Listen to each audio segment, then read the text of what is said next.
All right, welcome back to the podcast. Today we have Alyssa Winkler from Los Angeles, California. Am I using the right last name? Because you always screw me up with your last names. Yep, Winkler, like Henry Winkler, but we're not related. I love it. I love it. So I wanted to have you on the show. First off, welcome to the podcast. Thanks for doing this. Other agents will be, I'm sure, very appreciative that you spent the time. So welcome and thank you for hopping on. Thank you for having me.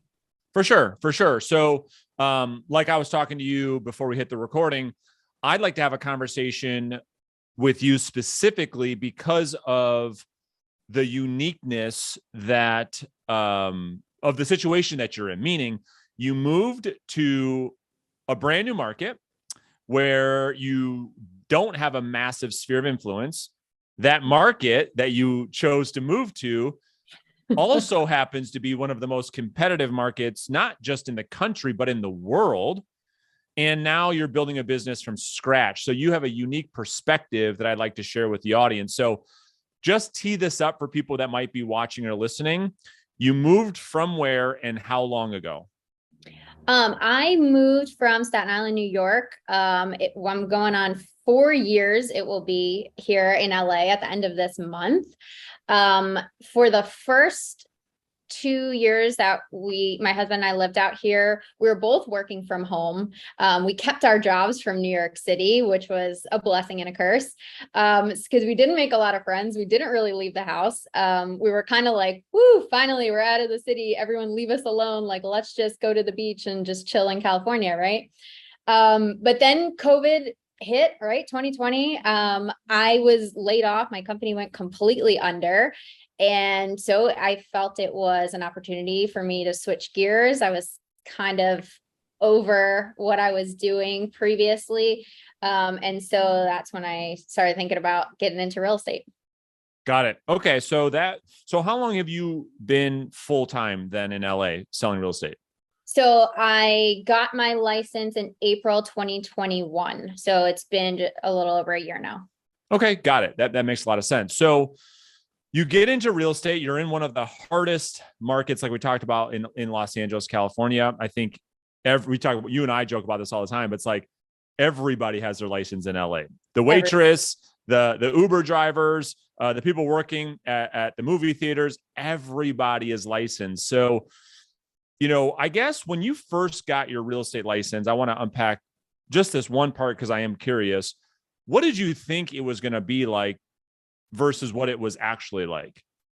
Well, being an analytical, I definitely did my research. I was, listening to all the podcasts, look online, kind of trying to figure out what I could do to get business from strangers, essentially, because the people that I knew were all renting. They weren't ready to buy a house yet. And so I knew going into it that I was going to have to find people outside of that little sphere to help them buy and sell. And my initial thought was that I could build an online lead gen through a website and pay-per-click ads and that type of thing. So that was going into it. That was kind of my plan. Got it. And how did that work? I mean, and when you say online PPC, you were mainly in the beginning focus on the buyer side of the business, right? When you first started, was that right? Or did you do any seller PPC? I tried to do a little bit of both. The issue I was having is, number one, I figured out very quickly that I'm not as tech savvy as I thought. There's just so much to know there. And so you really have to put a lot of resources into it too. It's not something I was going to be able to figure out on my own. And so I quickly realized that probably that wasn't really the route for me. Yeah, for sure. Okay. Got it. Yeah. And so then you came across me somehow and I said something that maybe you liked, maybe you didn't. And then you decided, hey, I want to work with this dude. Well, when was that? And what was it that made you say to yourself, okay, I believe that direct outbound prospecting is the path for me, that made you decide to do it?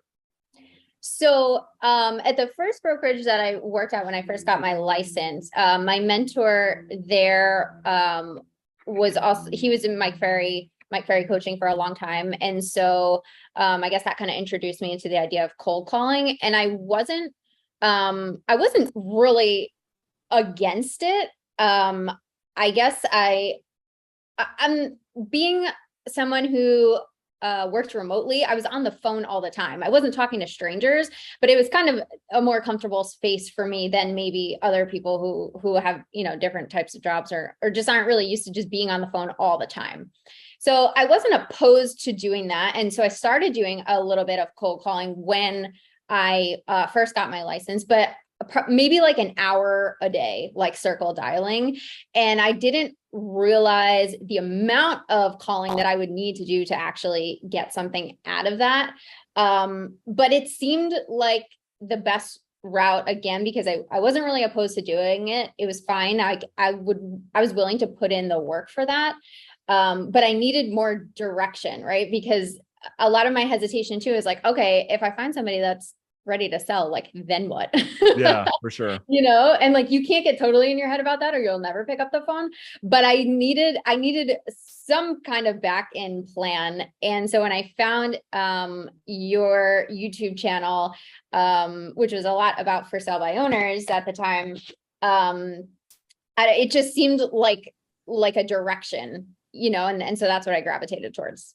Yeah, makes a ton of sense. So let's jump into like the meat and potatoes a little bit and unpack what you've learned in the time that you and I have worked together. So first, let's talk about lead sources, right? Because I guess we could split hairs on like cold calling versus prospecting. I'm under the belief that like if we're going out there and reaching out to proactively initiating conversations with people who have already told the marketplace they want to sell, that it maybe not be as a cold call as us as much as it would be calling into a neighborhood randomly. So what lead sources are you prospecting right now? Let's start with that. I start every day, 8 a.m. with expireds and canceleds. For sale by owners, I'm calling as soon as they pop up. Those are pretty few and far between out here.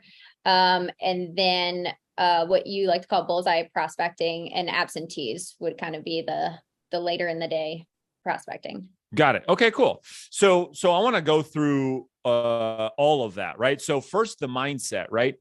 I think that you probably would agree that somebody has to have a certain mindset that allows them to say, okay, I'm going to do this type of activity that for many people, Alyssa, as you know, brings great pain, right? Picking up the phone, prospecting every day, dealing with rejection. It's very difficult. So how did you overcome maybe call reluctance, the fear of calling, to where now you seem to not have an issue with it like you had before? Well, there's certainly still days where I find myself like, oh, what else can I be doing instead of calling right now? Right? A little bit of creative avoidance. But once I hit start on the dialer, I'm going for hours. I guess, I'm sorry, what was your original question? Well, just the mindset, right? Because a lot of agents, they get overwhelmed by like, oh, I just can't pick up. The phone's like 10,000 pounds. So what's the mindset to overcome that?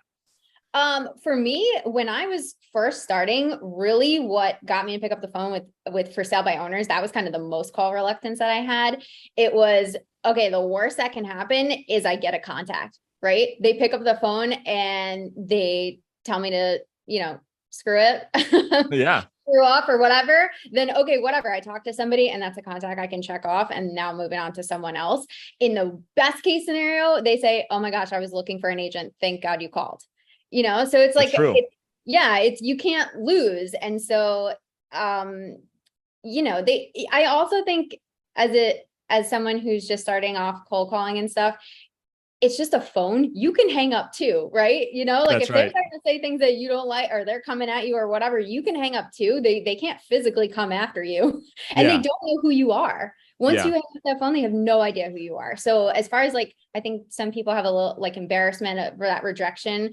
You don't want to sound like you don't know what you're talking about or whatever it is, but they'll never know who you are.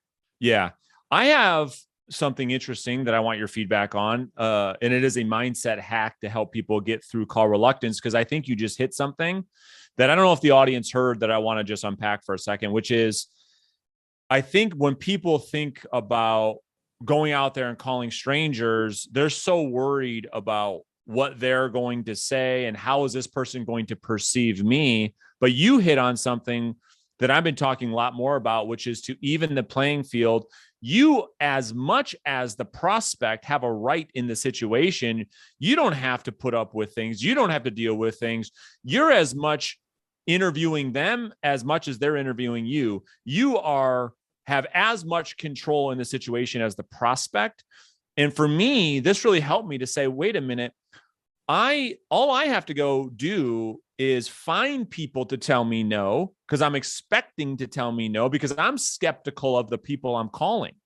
Mhm. And it's through expecting the no that I actually get to the yeses. So when people tell me no and I get rejected, my mindset isn't like, oh gosh, I feel so bad. It's like, that's what I'm expecting to get. So give me more. When are you going to tell me no? Tell me no, tell me no, because it's my mindset that you will tell me no, because I am skeptical of the prospect.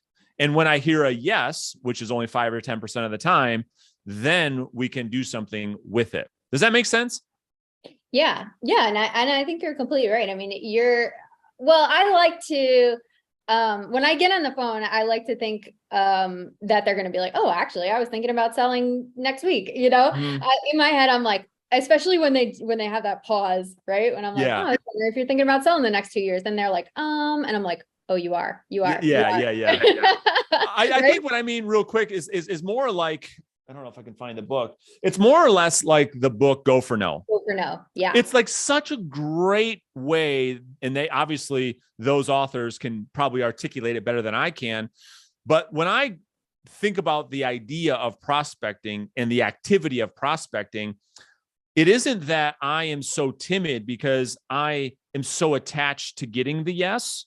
Mhm. It's because I'm not afraid to hear no that I get the yes. Does that make more sense? Yes, yes, yes, absolutely. I think of it too as like I'm collecting no's because That's at a right. certain point, right? And when I'm tracking my numbers, I know that at a certain point somebody's going to be yes, but I have to get those no's first to get to the yes. So Yeah. you're just waving through the no's until you get Exactly to my the yes. point. Yeah, I love Yeah. that. So with that being said, how many people are you talking to on average each day? So right now I'm averaging between 25 and 30 contacts a day. And that will take me probably about 2, 3, sometimes like 3.5 hours or so. I try to, I mean, calling has to be the priority, right? If you're not on an appointment, you got to be calling, and sometimes it's hard to focus on that when there's like other things, or you're dealing with your buyers, or you're under contract or something and you're trying to schedule things. And but you have to put that first, and so doing that first thing in the morning, you just have to make it, you have to make that decision, right? To be like, yeah, Yeah. this is what I do when I get up in the morning. You have to go to work, right? And even if you're not at a brokerage that has an office, you have to get your desk together or wherever you do that and make that your job. And just put in the work. If I don't hit, I try to do a minimum of 2 hours, because sometimes I can hit 30 contacts in 2 hours, when the Yeah, prospect gods are with you. that's right. But I'm doing a minimum of 2 hours. And then if I don't hit 25 contacts by then, I'm going back to it later. Yeah, I love it. What's one thing you could share right there that has helped you stay consistent? You just shared making it a priority, making a decision, going to work. That one thing, Alyssa, as you know, is the number one problem realtors have, is the consistency, or lack of, rather, of prospecting. So how have you been able to be so consistent? Um, I mean, again, I think it just comes down to looking at this as a business and making a decision to be like, this is what I do now. It was difficult for me personally because, like I said, I was laid off. And so I was unemployed for a while leading up to getting my license. So getting back in that headspace of going to work when there's no one making you, is a really difficult thing. But that's why it's important, like your coaching community has been really huge for me, because I know that there's tons of people in that community that are doing the same thing that I am. And so that kind of keeps me going. because I was at a brokerage that had an office and it just became far too distracting for me. And so I decided that's not where I needed to be. Some people need that, and that's fine, but you have to make sure you're surrounded with people who have the same goals, and are doing it at a higher level than you are, so they can push you to stay on track. I love it. And you're exactly right. You find yourself at a brokerage of non-prospectors. That is a death sentence. Cut it off. Cut it off. Get out. Yep. So, all right. So you're having between 25, 30 conversations a day. We talked about who those people are. Now let's get into the skills part of our conversation. Let's really break down your approach. What is it that you're saying? What do you focus on? What are some best practices when you're selling over the phone that you might think is useful, that you've learned, that maybe people listening can learn from? The first thing that pops into my head is with absentees or bullseye prospecting, something that I've been really kind of focusing on. You get a lot of like, maybes, I don't really know type of responses from them. And there's a quote that I want to say, but I'll probably say it wrong, but it's essentially maybes waste your time. You get nothing from maybes, right? You get money from yeses, you get time from nos, you get nothing from maybes. And that was something that came from Spencer in our group, which I thought was phenomenal. I love it. So with those types of prospects, you have to go for no with them. You have to be like, well, listen, if it doesn't make sense for us to talk anymore, that's fine. I'll just be on my way. You have to pull back from them in order to find out if they really want to do something, instead of being like, well, okay, I can just call you back in a couple months, and they'll just be like, yeah, okay. But massive, great advice. Yeah. And so we call this speaking against your own interest. And pulling the no, like, hey, if now is not the right time, or if you have zero interest, it's okay. You can tell me no, you won't hurt my feelings. And then the real prospect says, no, we're actually thinking about it. Oh, you are. That's what you're talking about. Right. Yeah. You got to give them the out. That's right. Because, if they take it, then don't waste your own time. You know what I mean? You have to that's another no, put it behind you and just keep going and look for the real yes. Yeah. I love it. Okay. So what is of the lead sources you talked about, what do you think, what conversation do you feel like you've mastered? What is your best lead source conversation do you feel like you have? Recently is probably with bullseye and absentees. That's probably where I'm the most comfortable. For out here in LA, for sell by owners and expires, they get absolutely hounded. So it is difficult to get to someone who isn't already completely walls up. It's hard to get through to those kinds of people. Although my first listing, as you know, was from canceled. And so that's why you can't give up on those types of lead sources, because you never know when you're just going to say the right thing. It just comes off the right way, or you hit them at the right time, or, one pops, you got to keep them in the business plan. Yeah. And just waiting for that one pop. But it's difficult for me to say that I've like been able to master that, just because I don't feel that I've gotten enough contacts out of that, even after doing this for months and months. Yeah. And how long have you been prospecting consistently, would you say? Well, I started calling with your program in January, but the first 2 months were a true learning curve. Yeah, for sure. That was really a lot of like, just getting myself up in the morning, getting to my desk and being like, okay, this is what I got to do right now. I would say consistently full on committed since April, that I've been like truly tracking. This is what I'm doing. I finally got my dialer system in place, my follow-up system. Well, follow-up system is a little even newer than that, but I would say since April.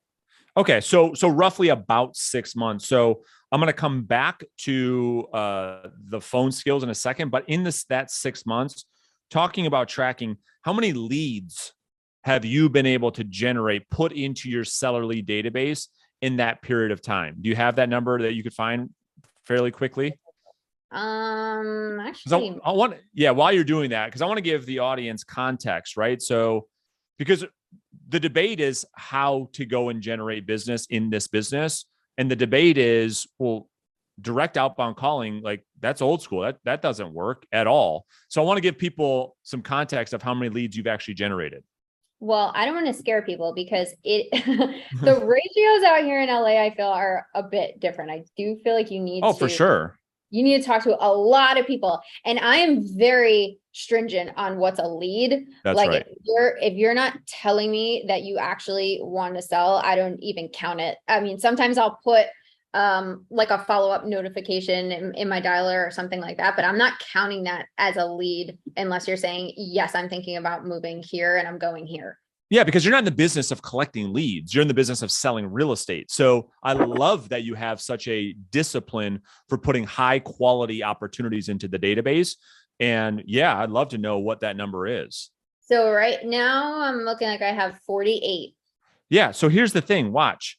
So the thing is that those 48 leads, I would bet you people would pay hundreds and hundreds and hundreds and hundreds and hundreds of dollars each one, because you, Alyssa Winkler, had a personal voice to voice conversation with that homeowner. You gave them the opportunity to tell you to kick rocks. Don't ever call me back again. They didn't take it. They said, no, no, no. I want to have this conversation. Yes, I want to sell. Here's when I'm thinking about selling. Here's where I'm moving. No, I don't have a realtor. Yes, I will meet with you. And yes, I'll give you the opportunity to list my house. All 48 of those is what you and I classify as a lead. Yes. Yes.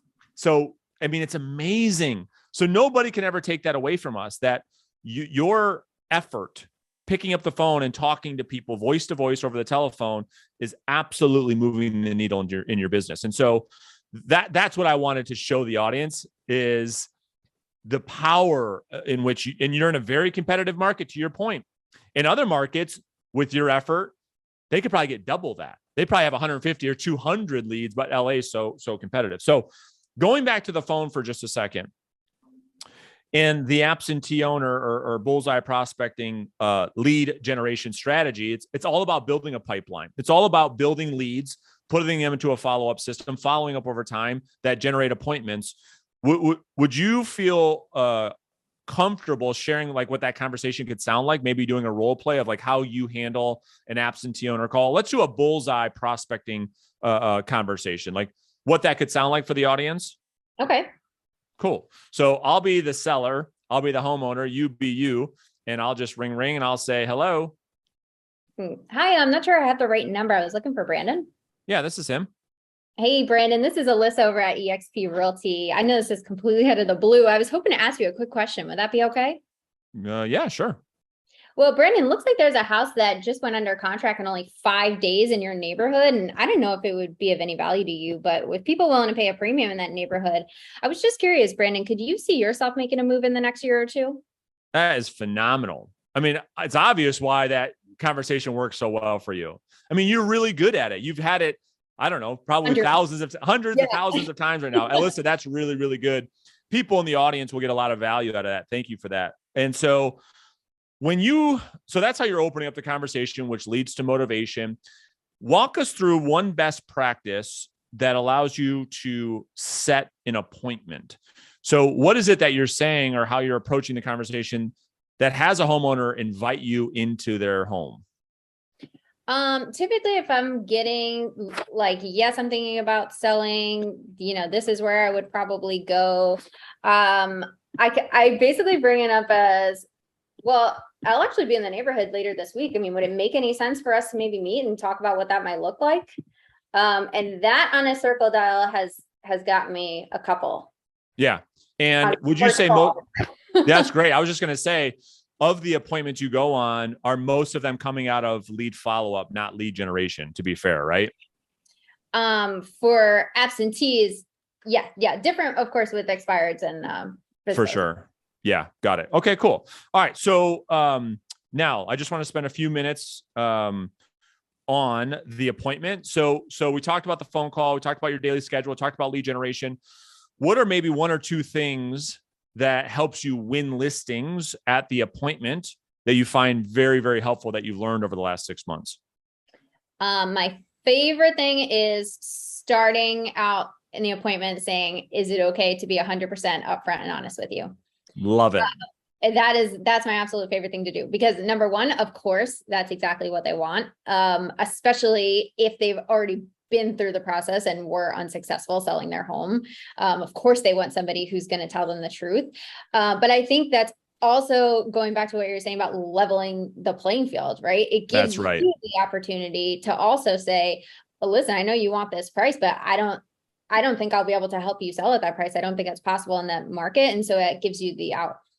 I love it. It's such great. It's one of my favorite things to do too, because I think so many agents are thinking to themselves, what am I going to say to convince this person to list the home?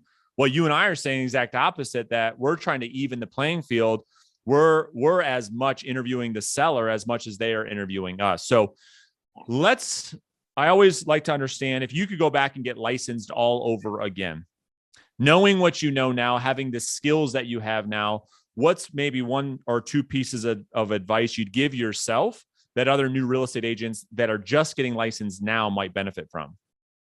Get a coach.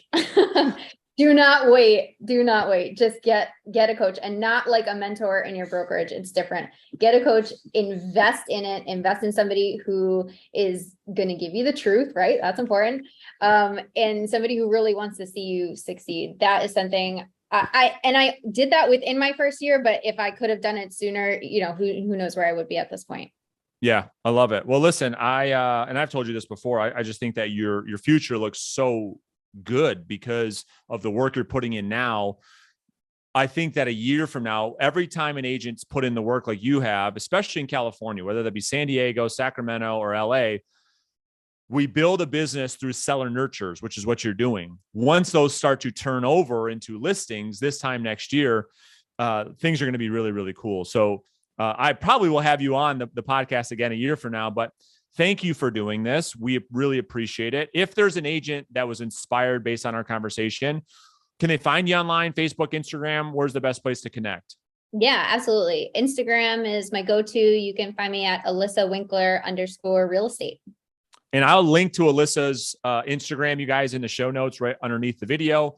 She's awesome. I'm sure she'd be open to giving you some best practices like she's done in this podcast. And so, listen, thank you so much. We really appreciate it. Yeah. Thank you for having me, Brandon. This was fun. Absolutely. We'll talk to you guys soon. Thank you guys for watching. If you have any questions, put them in the comments below, and I will try to circle back and get those answered. Alyssa, thank you so much. Thanks, Brandon.